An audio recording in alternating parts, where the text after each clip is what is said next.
Welcome to Leadership Bites with myself, your host, Guy Bloom. This is a leadership podcast where I have conversations with colleagues, I chat with guests, and sometimes there'll be just me talking. You can connect with me at livingbrave.com, and when you enjoy the episode, subscribe and please tell everyone.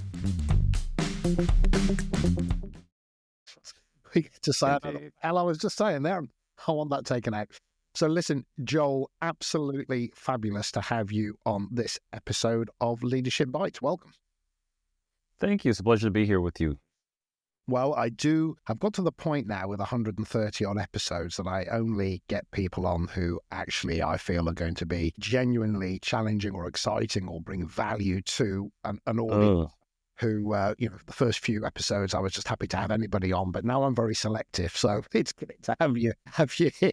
On that note, Joel, I clearly know who you are, and it would be great just for you to do a little introduction, just to give people a sense of just what it is that you focus on and think about. Sure. I own an organizational development firm that's based in the States, and I've had that now for 20 years. I recently published a book called The Souls of Queer Folk: How Understanding LGBTQ Culture Can Transform Your Leadership Practice. And I'm also a keynote speaker and a professor. So I'm never left for things to do. You see, this is where I think when somebody says I've got a book, I'm a keynote speaker and a professor, I have a sneaky suspicion that when I'm watching television, you're doing something productive. So it always makes me feel I need to get my act and do more. But there we are. So listen. Give me a sense of, let's just set the scene for people, because, we're people, we get to a certain point in our lives, but what was the journey? So it helps people contextualize who you are and why what we're about to talk about becomes relevant. So just give us that sense of, do you know what, Guy, I've been on this planet for this long, and this has been my journey. Sure. So I think like a lot of people at one point, I was an employee. I just wanted to have kind of a, what you would say, a standard career in, I don't want to say in corporate America, because we're obviously talking to an international audience, but just wanted to work in law and help people. And I quickly discovered that was difficult, because you have organizations that consist of people, and you have people who can be imperfect and may not always understand what leadership really should be about and how to inspire other people. So that's why I left corporate America, because I realized I could be more effective outside of the system than within the system.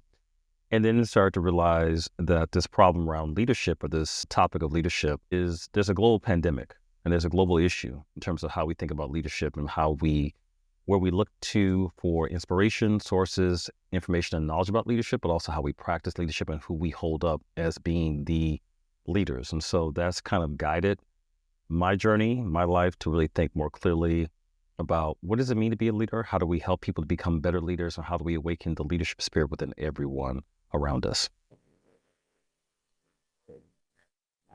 So I'm very alert to, I'm in the leadership space. So from that point of view, I hopefully very much understand what you're talking about. You have a particular focus around DEI, and I'd also like to talk about the book as well. Maybe we start with the book a little bit, actually. We'll start with the book. That's been in the world for 2 years, and look at DI, because I think there's some things going on in that space right now that are worth us talking about. So The Souls of Queer Folk, why would somebody pick it up? Why would they read it? Why would it be something that somebody should potentially pay attention to? Because we live in a world, obviously, with this thing called COVID, with immigration, with a lot of the warfare that is taking place around the world, a lot of the conflicts. We seem to be at a very interesting time in human history where a lot of different forces are converging at the same time. And for a number of us, this is a very disorienting, dispiriting period. So social scientists have said, or called this phase or this time in human history as VUCA. But not to scare your listeners, and they may think that's another strain of COVID, but VUCA stands for volatile, uncertain, complex, and ambiguous. That's the world that we live in. And that is the world that we will be living in from now until this world ceases to exist. So when we think about living in a VUCA world, that should hopefully cause us to think about, well, what do we need? What does it take to survive and to thrive in a VUCA society? It requires a different form of leadership. It requires leadership that is different than the tried and true leadership practices that have been hierarchical or individualistic or militaristic. It requires us to be more adaptive, reflective, community-based, collaborative, creative, imaginative. And one of the few groups that I think has consistently dealt with a reality that is VUCA-based has been the LGBTQ plus community. You have a community that has dealt with volatility for a very long time, has dealt with a lot of uncertainty, particularly now here in the United States and also in different parts of the world, has dealt with complexity and ambiguity. And I think if we were to study LGBTQ community with greater curiosity and with greater honor and respect, there is something there that each of us can learn in terms of how do you navigate a society, a world in existence where VUCA is there. And also, again, how can you not just survive, but actually excel? So that's what led me to write the book. And honestly, writing the book was an accident. I didn't intend it to have that focus. I was initially just doing an ethnographic study because I wanted to reframe how we looked at the LGBTQ community. Because as you can imagine, particularly here in the States right now, the community is under blistering attack. And a number of the successes and the advances that we've made have now and are now being actively repealed. So I wanted to initially help people to see the community as in a more three-dimensional way and to get behind or beyond some of the stereotypes and some of the tropes and single narratives that exist. And then as I started to do my research and look at what it is that people are looking for in their leaders and what this community exhibits, I started to see the connective tissue, and that's what led to this book. So there's so much in there. And I always say when we have these topics, it's actually, can we do the podcast over an entire weekend? We've got to be relatively succinct. So, and I recognize every door has a history behind it. So I'm going to be a little bit, also daring, but I'm just going to take us fast forward a little bit. I would think if you're coming to this podcast and you said you don't know what DEI is, I say just go and look it up first, do a bit of reading, and then come back to the podcast. You've been clearly not paying attention for the last couple of years if you've got this. Right. So let's just presume people have a baseline working knowledge of DEI. I have a sense that, and this is where I'd like you to go, Guy, no, yes, doesn't matter what your thoughts are, if they're contrary or agreement with me. I have a sense that most topics, there's a distribution curve. There's what I would class as, it could be fitness. There are those at one end that are cult members and they're literally exercising 7 days a week, 3 or 4 hours a day, through to people that basically don't get off the couch. And what I mean by that is any topic I can think of, there's a full distribution curve of the person that's taking it too far to the person that should be paying attention to it. And then, and I guess that when it comes to most topics, let's just take fitness. You can't really argue with it. You should probably have a certain level of fitness. So when it comes to things like DEI, for example, I have a sense that, again, it doesn't really matter exactly where you are on it. Most people intellectually would agree, yeah, it's something that we should be paying attention to. So if that's a given to a point, though there are those that might deny it, there are not deniers, but there are people that step away from it. I'm very clear in the US now that there's been almost a cancellation of DEI within government structure, or it looks like it has. How has that happened? What has taken it from being a really good common sense topic that we should all be paying attention to, and to varying degrees, some people have more relationship with a thing than another, but we could probably all agree it's a good thing. So why has it, I wouldn't say derailed, but it has in some respects, and that doesn't devalue it, but why is it going left instead of right? Yeah, that's a very good question. And I wish we had more time to talk about this. So I'm going to be equally daring in responding to your question. Okay. I think the first reason is because we have a regime in place in the United States right now that does not respect the history, the diversity, and the plurality that exists within our society, and wants to make us essentially a very homogenous, almost kind of a white Christian national society. So anything that deviates from that is seen as a threat.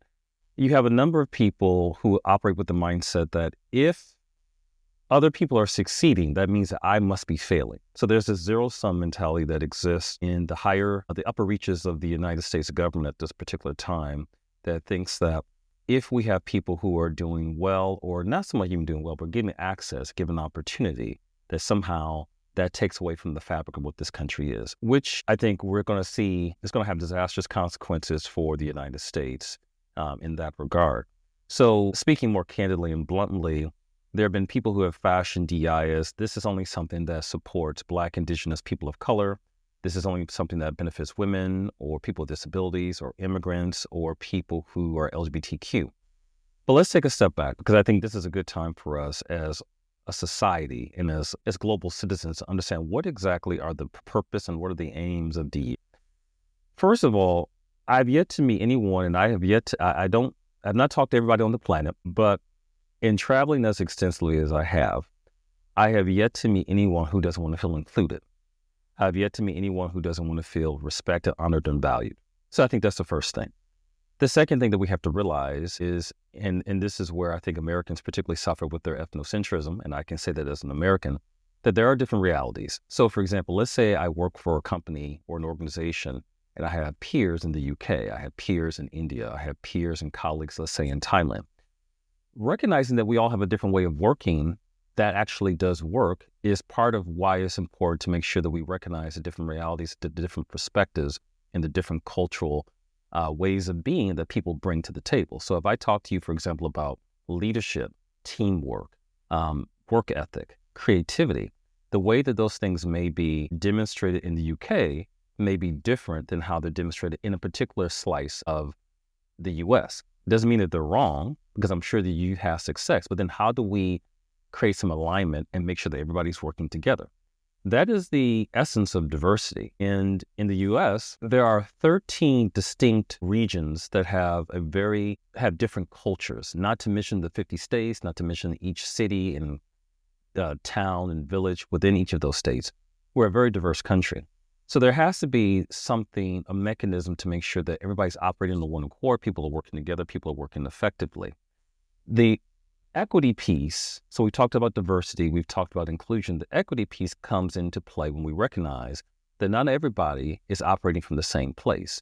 And in trying to make sure that we leverage the skill sets and the brilliance and knowledge and expertise of everybody there, we have to realize not everybody's gotten the same access. And that phenomena impacts all of us. The fact, for example, that our military, so they have, the U.S. government now has gotten rid of a lot of queer or transgender linguists, which we know, for example, back during the the George W. Bush, I should say, regime or administration, hurt us in terms of our military efforts, if you want to call them that, in the Middle East, because transgender linguists or transgender people were discriminated against in the armed services. We had a shortage of expertise in terms of translation. So it's not about giving people privilege. It is about giving people access to the quote unquote table where they otherwise have been faced bias, discrimination, or repression, which is otherwise hurt the overall mission and purpose of a particular organization. That's why we have it. And so if people understood that, I think more people would be in support of it because it benefits everybody. So if you're a white male, diversity doesn't exclude you. You are part of the equation because a system, the world is diverse. It doesn't mean that we exclude men or people who identify as white or European or people who are able-bodied or people who are nativist. Everybody's part of the pool. The only part that I think has challenged some people is recognizing that we can't treat everybody the same because everybody's had the same opportunities. And so, for example, if you look at women and you think about STEM industries and STEM companies here in the United States, we know that the majority of people who are graduating from colleges and earning master's degrees in the United States are women. But unfortunately, women are underrepresented when it comes to tech in the United States. Well, there you have a problem because you have the people who are the most experienced and have the greatest expertise who are not making it through the pipeline. Why is that? Because we have traditionally had a culture, we've had cultures and histories where people have been excluded. So diversity, equity, inclusion is designed to do several things: to create better alignment for multicultural workforces, which many of us work in, to make sure that we create inclusion and we leverage the skill sets of the people who are most talented, which shouldn't be a surprise. They're not always going to fit a certain profile. anybody can bring expertise, and to make sure that we correct historical grievances so that we can fully recognize and meet the mission. And when the mission is not being met, then we have to look at that from a workforce standpoint and say, what can we do to make sure that every person is able to bring their expertise and talent to bear on our everyday performance. That's threatening to people if they want to hold on to power. And we have a person in the White House here in the United States who has gotten into his position by selling a swath of the American public this idea that the best days ahead of us would require us to only rely on and to uplift and to celebrate only a certain small fraction of the American populace, and not that which would include everybody here in the United States. So when I hear that, I agree with almost everything that you've said. I think, again, over a longer conversation, we could probably talk about nuances because there might be subtle things. But I think the one thing that I'm interested in is every idea to me, health and safety in the workplace. Mm-hmm. I think it's a great idea. I think you can take it too far. I think you can also not pay enough attention to it. So what I'm trying to get at is there's very few things in this space which I wouldn't go, yeah, makes sense. Probably, call it the issue, the debate, the problem or whatever the word is to what degree? Because for one person it's too much, for another person it's not enough. So I'm interested, I guess, in, is it fair to say that at some level, the DEI agenda, which is, I think, pretty well unarguable against, has been politicized or hijacked by a percentage who've pushed the agenda so far into such extreme places that it either hasn't given the majority of the population time to acclimatize and come along the way, or it's created an opportunity for naysayers to point at extremes, which then may have poisoned the agenda, which in itself is a solid agenda. I think you would have to look at it on a case-by-case basis. I mean, so I'm curious, as you think about that, are there specific examples or is there a specific issue that you can think of that would be an example of what you're talking about? Because, and here's why I say that. A lot of this conversation and a lot of this talk around DEI and its quote-unquote perverse effects really only started when, again, you have certain constituencies within the United States, and also I can speak globally, having worked over in the UK and whatnot, start to amass power. So I've worked with enough people to know that DEI, like with any DEI, I think if we reframe it, is really about business effectiveness and business efficiency. It's not, so for example, I introduced myself at the beginning of this podcast as an OD consultant. And so when people say to me, well, you do DEI, I said, well, DEI is a way to ensure high organizational performance. It's not something that you do in and of itself. But I'm just curious, do you have an example that you can point to? Because I think any issue with the right, how should I say it, with the right type of propaganda machine and with negative intentions can say or argue, well, things have run amok. So, for example, we just have an issue. We just had a situation here in the United States where there was a plane crash in Washington, D.C. And we're still trying to figure out, the FAA, the Federal Aviation Administration, is still trying to figure out why that plane crash happened. And Donald Trump made the argument that, well, it's because of DEI. And the only reason why he said that is because one of the pilots happened to be a woman. There's no basis for making that type of conclusion, and just simply because a person has a particular, again, profile. So I'm just curious, though, as you say that and as you think about that, is there an example that you can point to? Because I'd love to just focus on that particular example.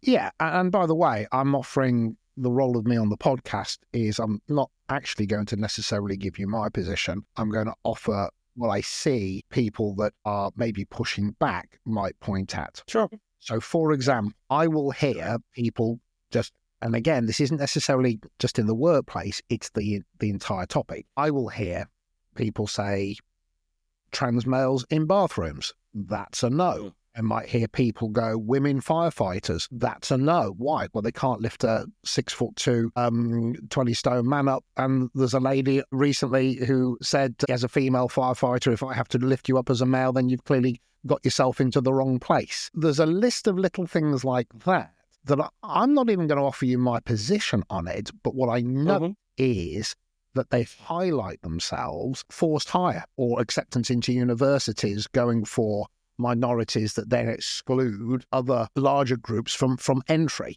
Now, whether it's right or wrong is not my point.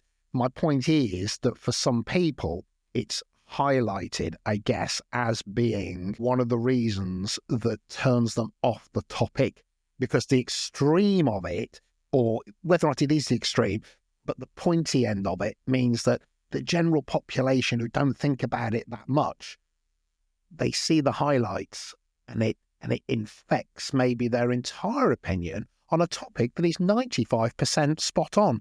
But it's that bit on the edges that damages it for people.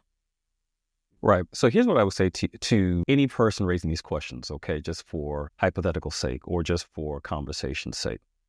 What you're talking about in some respects is confirmation bias. And what I would say to you is, and I'm willing to go into some of these topics, when a person is opposed to something because it's been misrepresented or because there's a fear that somehow this is going to negatively affect me, they will look for whatever small or insignificant or exaggerated example to say this is why it shouldn't work, particularly in the case of, let's say, for example, trans athletes. So I don't know exactly what the policy is right now, for example, in the UK around trans athletes, but just look, for example, at what took place in the US over the past 6 months. The Trump campaign spent $215 million on ads attacking trans athletes.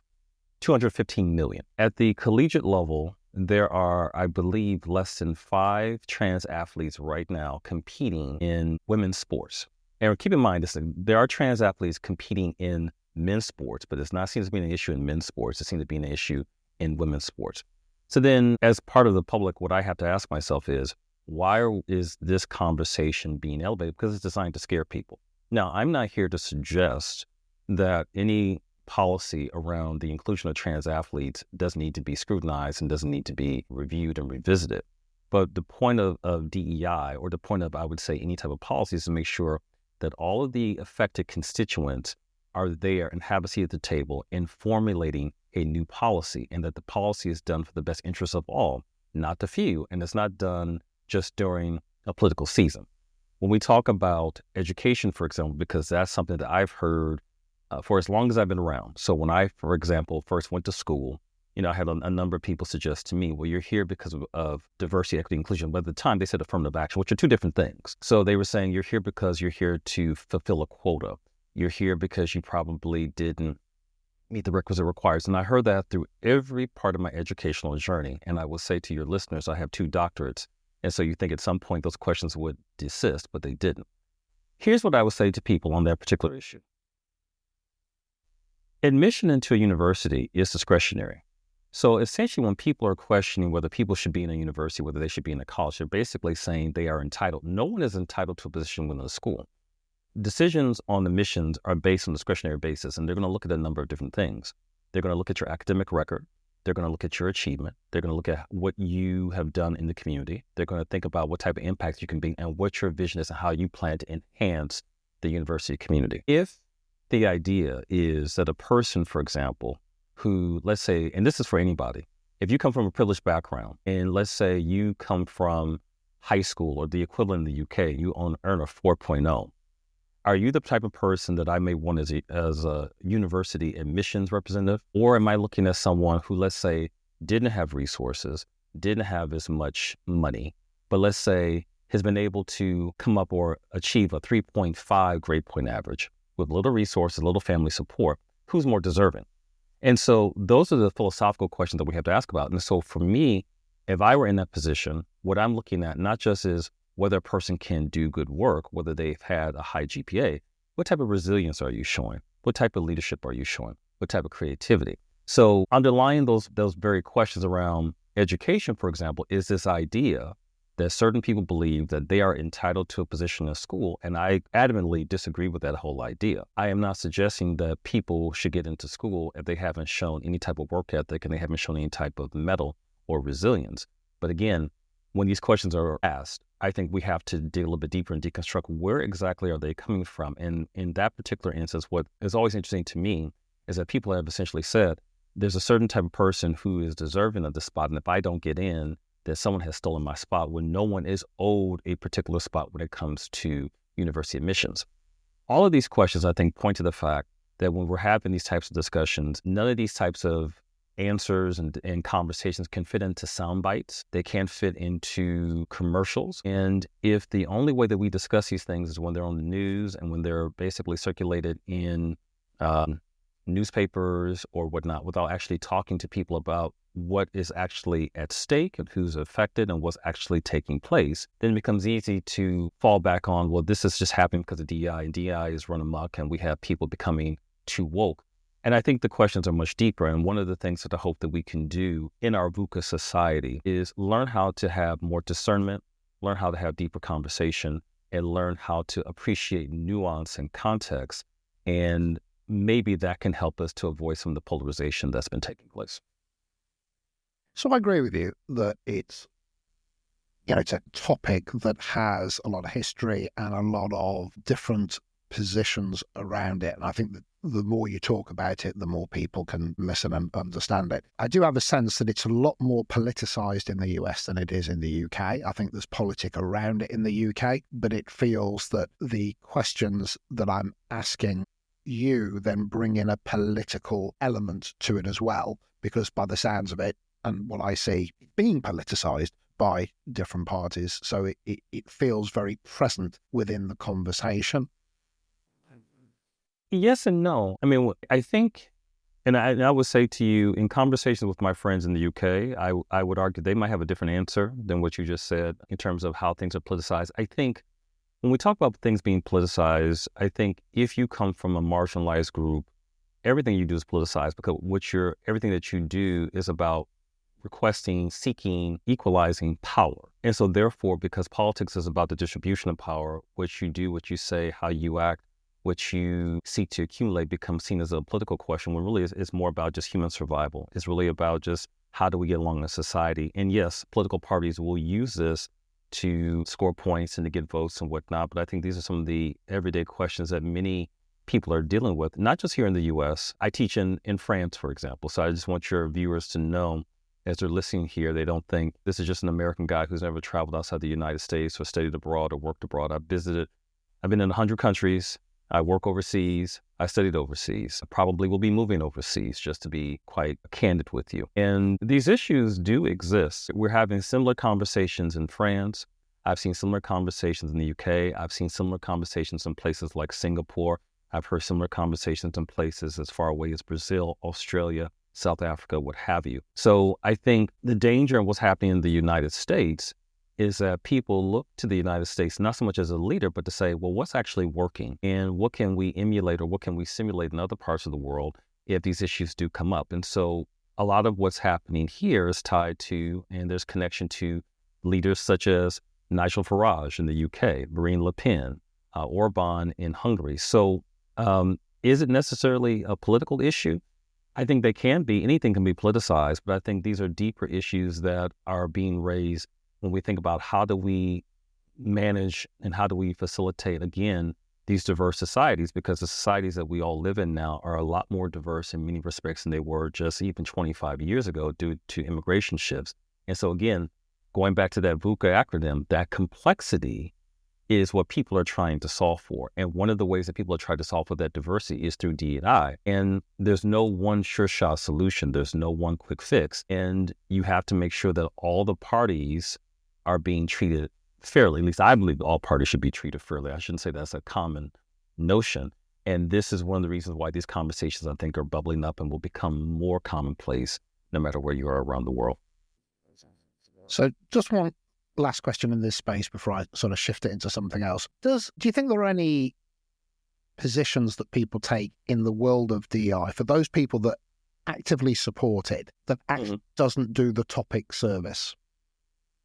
I think anytime you can't have a conversation, that's when it becomes a disservice. So, for example, the questions you ask me, I don't mind because I think conversation is what leads us to greater knowledge. I think where there's been some concern is when people feel like they can't ask questions, or people feel like if they ask the wrong questions, they're going to be, how should I say it, shut down. They're going to be, quote unquote, canceled. They can't talk about these things in a more comprehensive or investigative way. So DEI is not an opportunity for us just to say, well, this is how things should be. I think there has to be an ongoing conversation, because when it comes to thinking who's being marginalized, I mean, that conversation I think is constantly being expanded. But again, how do we fashion solutions so that everybody can succeed and everybody can have equal access and equal opportunity? We're not trying to, at least from my work, we're not focused on equalization of a result. I think the other thing where I would like to see DEI mature is to actually focus on tangible leadership skills. So let me give you an example of what that looks like.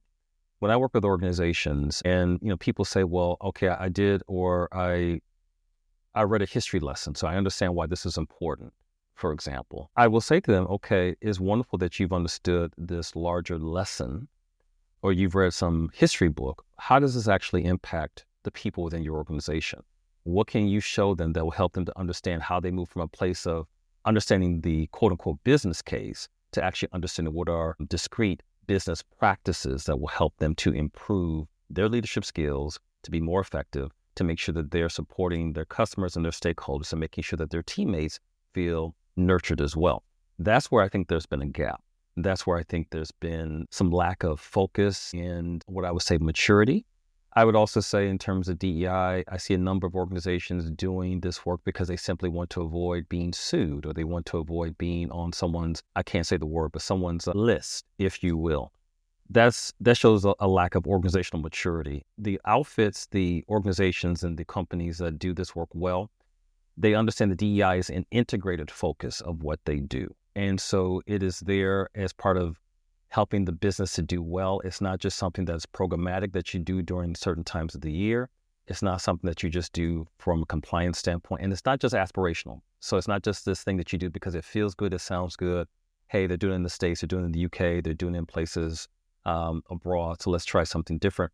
It has to be part of, again, the business case, and it has to be integrated into your business function so people understand this isn't something we're just doing because it's cliche or it's trendy. We're doing this because it actually helps us to be more effective at what we ultimately aim to do. Those are the things that I think DEI can improve upon. And like with any industry, there are improvements that can be made. We just don't throw the baby out with the bathwater because there's some misunderstanding, because there are some questions that are being raised here in 2025. So did I hear you, or did I understand you correctly to say that one of the biggest things that might work as a disservice, or one of the ways that it's done that makes it very effective, is when the conversation is easy for both parties at its best? Well, it might be difficult at various levels, but what I mean is there's no sense of threat for being curious. There's no sense of a punitive reaction because of what somebody might be called or labelled at. And I'm wondering if that's one of the things that actually doesn't help the topic, because people are, I would say, very nervous of taking maybe even a different position, or being generally curious as to where the volume is set on a particular initiative because of how they might be labelled. And I'm wondering if that's something that, or maybe let me change that phrase, I would actually offer that the greatest service to the entire agenda would be making it incredibly easy to talk about. I think that is definitely one of the challenges. But here's the thing too. So both and, right? There's obviously going to be some forms of speech that I think flout what we believe to be decency, or they violate the terms of professional conduct. So I want to be very clear about that. But what I would say to people is, yes, we want to make sure that people feel empowered, that people can be curious, because that's how you learn. I mean, so for example, I sit here as a man.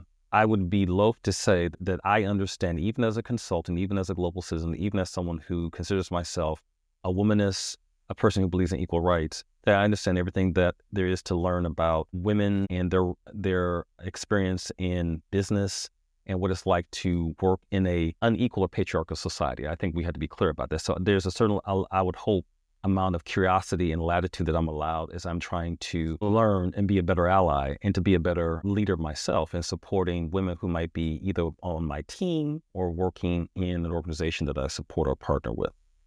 I think what people should also recognize is that there's a difference between discomfort and danger. And sometimes the people who criticize, let's just say DEI or organizational development, perceive there to be danger when there's simply discomfort. And there's a difference. Discomfort is when you are basically thinking about something or being asked to move outside your comfort zone. So perhaps, for example, you've never had to confront the history of your particular country or the history of a particular industry, or recognizing that, yes, your leadership team, in part, maybe part of the reason why you've been elevated or you've been promoted to a particular position is because you fit, again, a certain profile, but others are not given the same opportunity. And so now you're being asked to make sure that you kind of break the glass ceiling, do away with the boys club, and you allow other people in. That could be a very disquieting notion for someone who's always operated with this belief that I've done everything the right way, I am an expert, I'm smart, that's the only reason why I've achieved my position in life or my position in the company.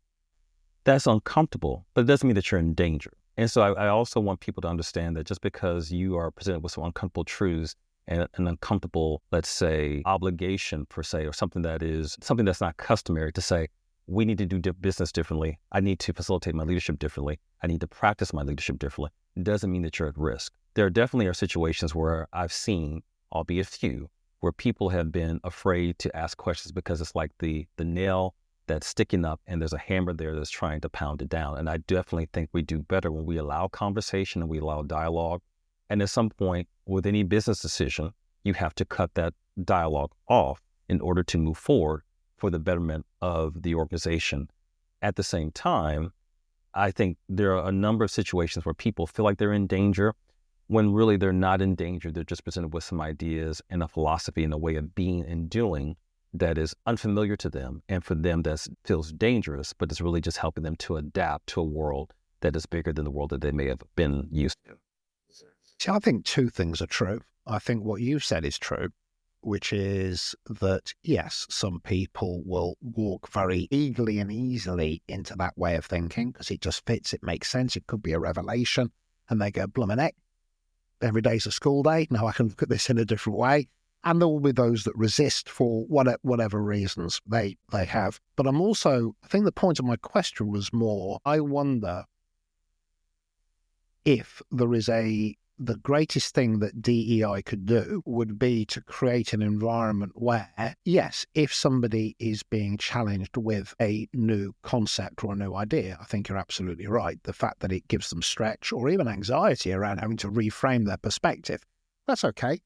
That's the stuff of life. I think for a lot of people, I think the pushback is not on the topic. I think the pushback is when they feel as if they don't agree to the level that's being brought to them, that they then are put into a position of harm or risk. And I think that's the bit. But I don't even know where the level is. If you said, well, what do you mean, Guy? 7 out of 10 challenge, 8 out of 10 challenge? Where is a level?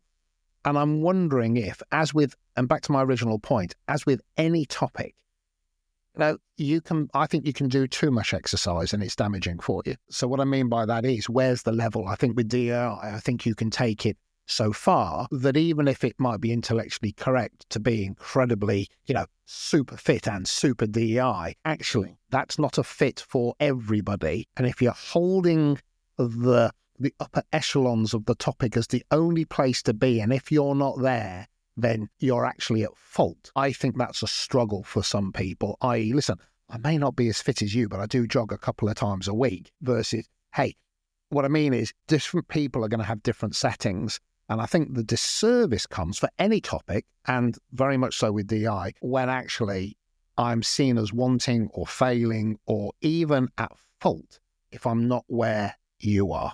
And I'm wondering, and I don't have an answer to that, by the way, but I do often as an observation of why it sometimes creates anxiety.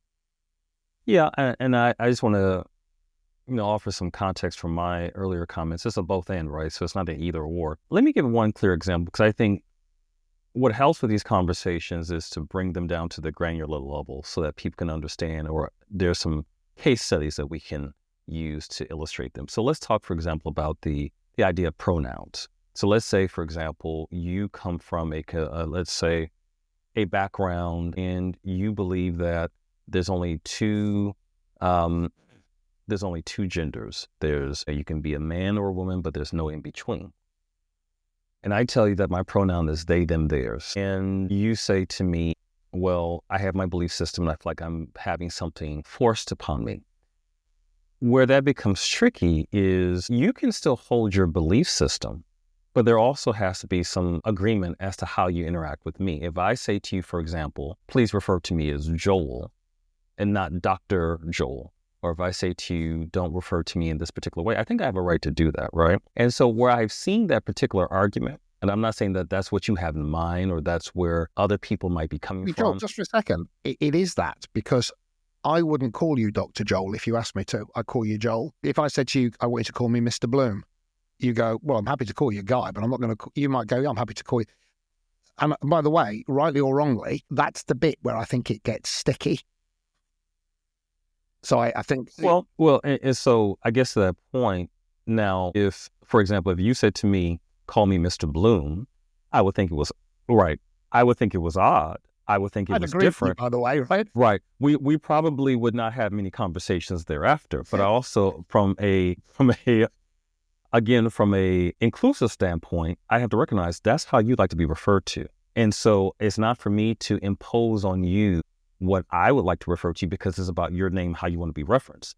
At the same time, it is something that, yes, might be unsettling. And I think that's when we have to make what I call, and this isn't just my phrase, there's what we call the law of mobility. If you find yourself in an organization or in a system where the values don't work, then you have the opportunity to also look for other forms of employment and to go someplace else or to be in an organization that more closely fits your value set. But then again, based on where society is going, that issue may come up again. And so I think sometimes people think being in organizations or being in part of a system that you have to necessarily agree with everything that goes on. I don't necessarily agree that, for example, when I worked as a corporate employee, that people should send emails after 4:00, but people did. I don't think that there should be meetings on Friday afternoons when people are getting ready for the weekend. I don't think that people should have meetings where they just go through and talk ad nauseum without actually fielding questions from other people. My point being, there are ways that other people show up, and I think in terms of understanding how to work in a multicultural society, we have to recognize, or at least I believe, I'm not going to say we have to, I strongly believe that we have to be able to learn how to adjust and to adapt to other people's needs and expectations. And that is part of the trick. And there are going to be some situations that, it's going to be easy. And other situations, someone's going to say, refer to me, Mr. Bloom. I'm going to say, wow, this is different. I don't know if I like this. But then there's a conversation to be had. I'm going to say to you, can you tell me more about why you want to be referred to as Mr. Bloom? Where does that come from? And there's a negotiation that I think can take place there. And there's learning from me in terms of what are some of my own biases? Why do I think that way? And how could I also learn from you? Right. So I love this bit of the conversation because I think, for example, you and I would meet and it would be a beautiful thing. The bit comes, I think, when, if you said, I'd like to be called Dr. Joel, I go, that's great because I'd like to be called Mr. Bloom. It'd be odd to an onlooker, but the two of us would be happy, right? Or don't call me Dr. Joel, call me Joel. And I go, I'd rather call you doctor because you're a doctor, or who knows what the conversation is. But the point is, you've hit on, the nail on the head. Between two relatively intelligent, relatively emotionally intelligent as well individuals, let's just put ourselves into we might not be Einstein, but we're not daft. You and I would sit down and have a conversation that would create a kind of a contracted way of, oh, you'd like to be called Guy, not Mr. Bloom. Yes, actually, if you prefer that, or okay. And we'd have that conversation, and I'm sure 99 times out of 100, it would be fine. I wonder if that's the time that we're in interesting times where actually there are some political pushes to legalize the way that you actually have to speak. So there might be a differential between, if you said, call me Mr. Bunny, I would probably go, really? And we'd have a chat, and the chances are I'd call it you if I looked you in the eye and I went, oh, this isn't just some whim, that's important to you. The problem is, if you say no legally, you've got to call me whatever I say. That's where people then, I think, there's a little dynamic that goes on for people. And I wonder if we're just in very interesting times where actually society will find its balance. The pendulum may swing one way, then swing the other, and then it'll kind of find a place in the middle. It'll do that for 5 years, and then it'll do it again. And look at some of the TV programs that I used to watch as a child, and I think, my goodness, some of the vocabulary in them, or the points of reference, we've come on, because society does move, maybe not quick enough, but it does. And I think you and I, as two, intelligent people, would find our way. But I wonder if it comes from forcing what actually is allowing society to find its way.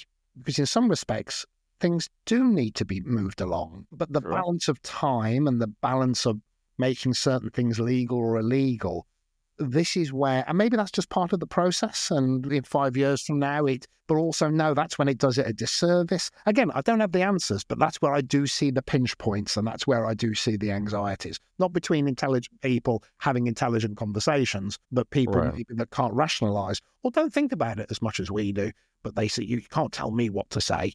Actually, that starts to become their filter. Right. Well, what I would say to a person in that particular context is, first of all, I'd be curious why someone, let's go back to the pronouns. What is it that's preventing you from referring to me in this way? And I think the calculation that a number of leaders are making, and perhaps a number of people within society or DEI practitioners are saying, is the harm to the person and to a class of people of you not using their pronouns. Where does that fall? And how does that weigh in comparison to you simply being asked to refer to a person a certain way because they're coming from a different culture? Another example that is similar.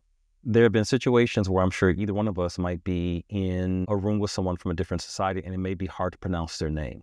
And then you may say, well, can I just call you, what happens here in the United States, for example, is you'll have people who will say, and actually I've seen this in France, I've seen this in the UK and other places as well in the global north, where someone will say, I have a tribal name. Let's say they come from sub-Saharan Africa. They come from India. This is my regional name or my home name, my family name.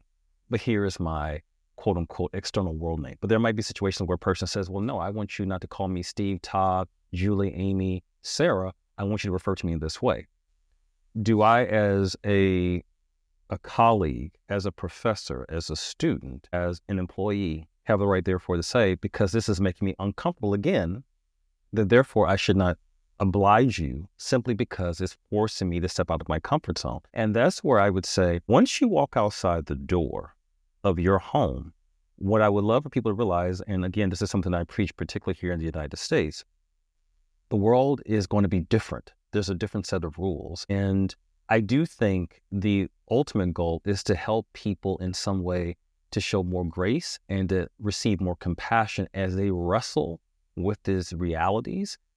But I think there's a difference between giving people grace and compassion and giving people a pass when they're simply being reluctant or refuse to honor someone else's reality simply because for them, they interpret it as someone's trying to tell me what to do. Once you work for another organization, you're going to have to abide by a number of things and have a number of situations where people tell you what to do because that's the nature of working for someone else and working with different people. So it's a both and. And again, I do believe in extending empathy and grace. Grace is one of my favorite words in the English language. But I also think that, on the other end, I think there needs to be more courage and more resilience and more adaptability to say, if this is how the person wants to be referred to, this is how I can, at the very minimum, how I can show inclusion and respect to them on an interpersonal level and to make sure that we can move forward throughout our day.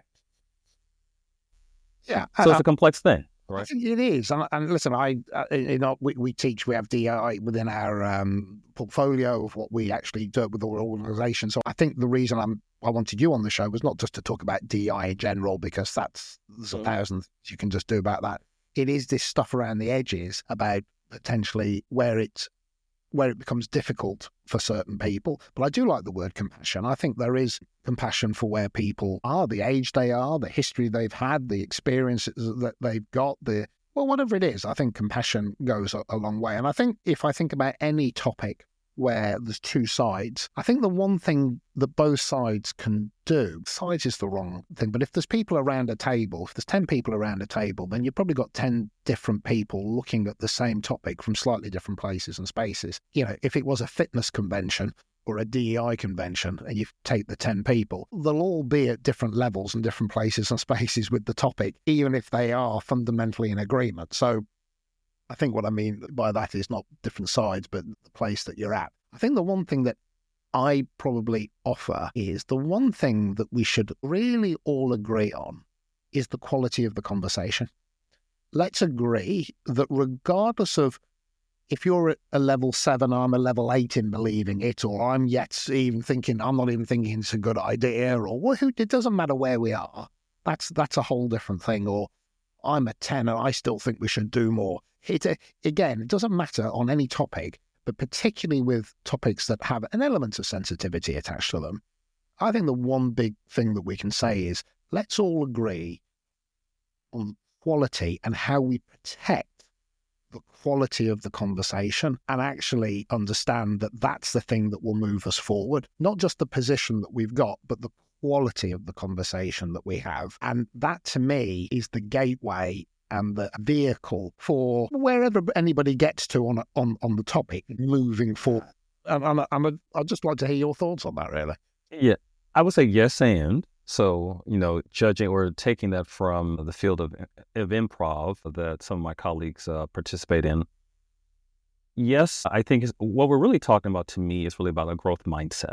And a growth mindset realizes that there's always an opportunity to learn. And so this goes back to my earlier conversation around leadership. Sometimes we may think that leadership is something that's only honed in places like Cambridge or Oxford or at Harvard or some elite institution.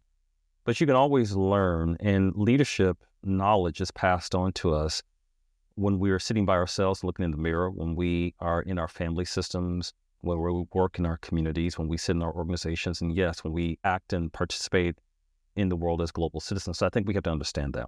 And there's an opportunity to use these occasions to think about how can I be better? What can I learn from this interaction? How can I grow from this? Instead of saying, well, there's nothing I can learn here. There's a fixed outcome. I can never take anything from this. And so I would encourage that.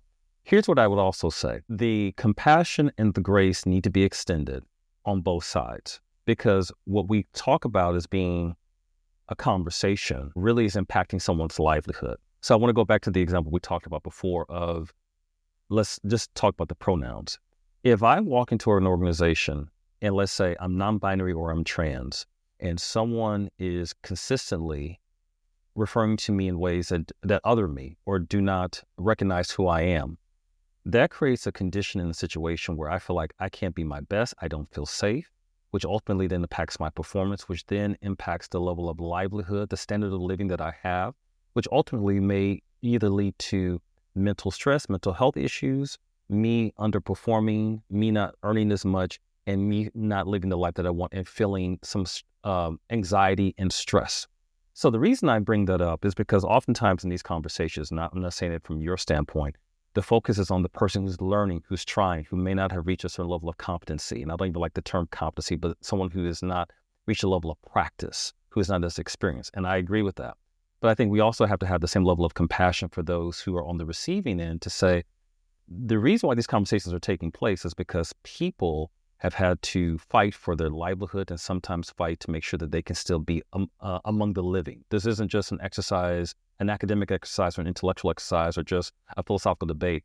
The reason why a lot of these conversations, the reason why DEI has been such a focal point for a number of organizations and governments and countries is because we're talking about people's basic survival.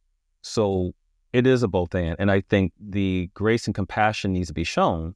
And I also think at times recognizing that the reason why people have impatience is because their livelihood is being affected. And to the extent that the person cannot master a pronoun, to the extent that the person cannot be comfortable with a woman leading them, to the extent that the person sees someone who is, let's say, Black or Indian or a person of color and becomes uncomfortable, that can also have very negative, deleterious consequences for the other person as well, not just in terms of their self-image and not just in terms of interpersonal engagement, but in terms of how they actually survive within the systems that we call societies. So I just want to make sure that that perspective is put out there. Okay. Well, listen, this is a topic that you can't try and cram into 55 minutes, Joel. So, No, you cannot. so I do recognise that we've kind of jumped into a space of just saying at the beginning, listen, let's not just try and cover the whole topic of DEI. And I think for me, this is an agenda that if I'm hearing both of us talk correctly, I very much try not to offer, the what I think. But I do, if I'm going to offer what I think it's a space that has sensitivity attached to it, whatever reason for wherever you are. So, yeah, I think there is something about compassion, but I think that I hope that that capacity to say, wherever you are, wherever I am, whatever the setting that we're at, actually, if we can't protect the quality of the way in which we interact, then that creates the biggest problem of all, because then we can't keep talking, we can't learn from each other, we can't grow, we can't be challenged, we can't be held to account. Because if it flicks away from high quality conversation into something else, that's a bigger problem than the actual topic. The topic is what it is, but if we can't actually communicate about it, we can't learn. So I think it's I love this conversation. I think is a high quality conversation that brings curiosity or challenge. And if we were together for an afternoon or for an evening and it just went on with ease rather than know we're being videoed and recorded, it would meander and it would go into different places. But I think that would be part of its value. So listen, Joel, super alert to time. Your book, The Souls of Queer Folk, where do people access it? Is it just look it up on Amazon, Google it? Where's the best place?